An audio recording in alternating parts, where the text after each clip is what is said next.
بسم اللہ الرحمن الرحیم۔ السلام علیکم۔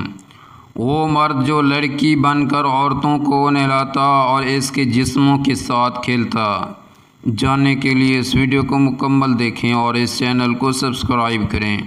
ایک شخص جس کا نام نسود تھا، اس کی آواز اور شکل و صورت بالکل ہی عورتوں جیسی تھی، یعنی اگر وہ عورتوں کا لباس پہن لیتا تو ایک حسین و جمیل عورت نظر آتا۔ اپنے نازک بدن کی وجہ سے وہ کوئی بھی مشقت طلب کام نہ کر سکتا تھا، اس وجہ سے وہ معاشی مشکلات کا شکار تھا، لیکن پیٹ کے دوزخ سے تنگ ہو کر اور خود عورت زہر کر کے شاہی محل میں عورتوں کے حمام میں نوکری کرنے لگ گیا اور شاہی محل رہنے والی شہزادیوں کو نہلانے اور ان کا مساج کرنے کا کام سر انجام دینے لگا۔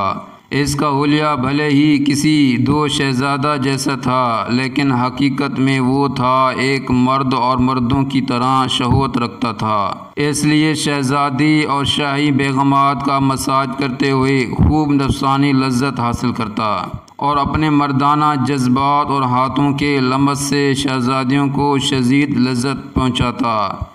صرف چند دن کی ملازمت سے نسود نامی یہ آدمی محل کی عورتوں میں انتہائی مقبول ہو گیا۔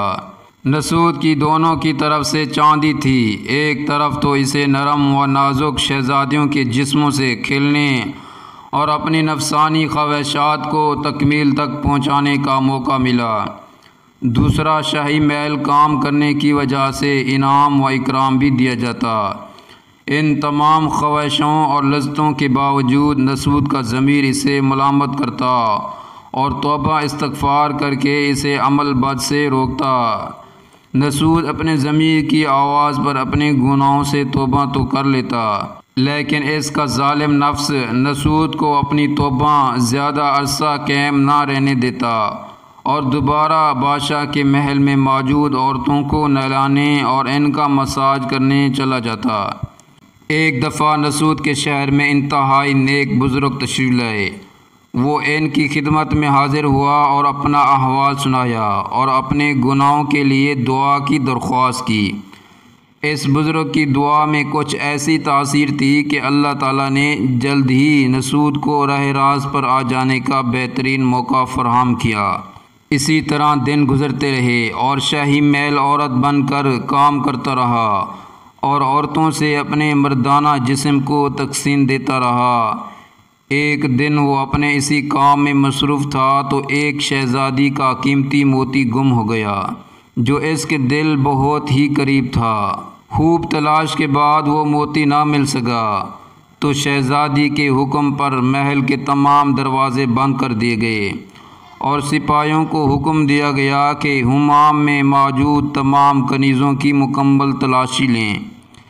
اسی حکم پر سپاہیوں نے آواز لگائی کہ سب کنیزیں برہنہ ہو جائیں، خواہ وہ نوجوان ہوں یا پھر بوڑھی۔ نسود نامی آدمی نے جب یہ آواز سنی تو اس پر لرزہ طاری ہو گیا، کیونکہ وہ تو حقیقت میں عورت کے روپ میں ایک مرد تھا اور کافی عرصے سے محل میں کنیز بن کر زندگی گزار رہا تھا۔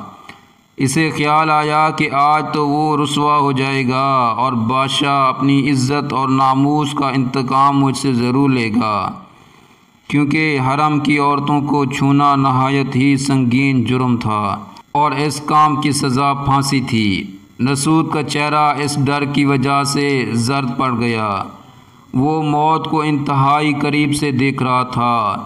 اسے جب کچھ بھی نہ سوچا تو اس نے اپنے رب کی بارگاہ میں سجدہ ریز ہو کر فریاد کی اور آئندہ پاکیزہ زندگی گزارنے کا عہد کیا۔ جب تمام خادموں کی تلاشی ہو چکی تھی تو سپاہیوں نے نسود کو آواز دی اور بے لباس ہونے کا حکم دیا۔ نسود یہ حکم سنتے ہی بے ہوش ہو گیا، اسے لگا جیسے سب کچھ ختم ہو گیا اور اب اس کا راز سارے شہر میں آیا ہو جائے گا۔ وہ لوگ جو اس کی عزت کیا کرتے تھے اب وہ اسے سرعام سولی پر لٹکا دیں گے، لیکن ایسا کچھ نہ ہوا کیونکہ اللہ پاک نسود کی توبہ قبول فرما چکے تھے۔ جب اسے ہوش آیا تو سپاہی اسے کہہ رہے تھے کہ شہزادی کا چوری ہو جانے والا موتی واپس مل چکا ہے، اس لیے اب اس کی تلاشی کی کوئی ضرورت نہیں۔ مسعود نے یہ سنتے ہی اپنے پروردگار کا بہت شکر ادا کیا اور توبہ کرتے ہوئے پاکیزہ زندگی گزارنا شروع کر دی۔ اس واقعے کے بادشاہی محل کی 20 خواتین نے مسعود کو مساج کرنے اور نہلانے کے کام پر واپس آنے کے لیے طلب کیا، لیکن مسعود جو کہ توبہ کر چکا تھا اس کام سے معذرت کر لی۔ شاہی خواتین نے مسعود کی لاکھ منت سماجت کی اور گزشتہ واقعہ پر شرمندگی کا اظہار بھی کیا، لیکن مسعود گناہ کے راستے پر نہ چلا اور شاہی محل کو چھوڑ کر ایک ویرانے میں جا بسا۔ اللہ تعالیٰ نے اسے ویرانے میں بھی اس مسعود کی مدد کی اور ایک بھینس عطا کی، جس کا دودھ بیچ کر شہر کے امیر ترین لوگوں میں ہونے لگا۔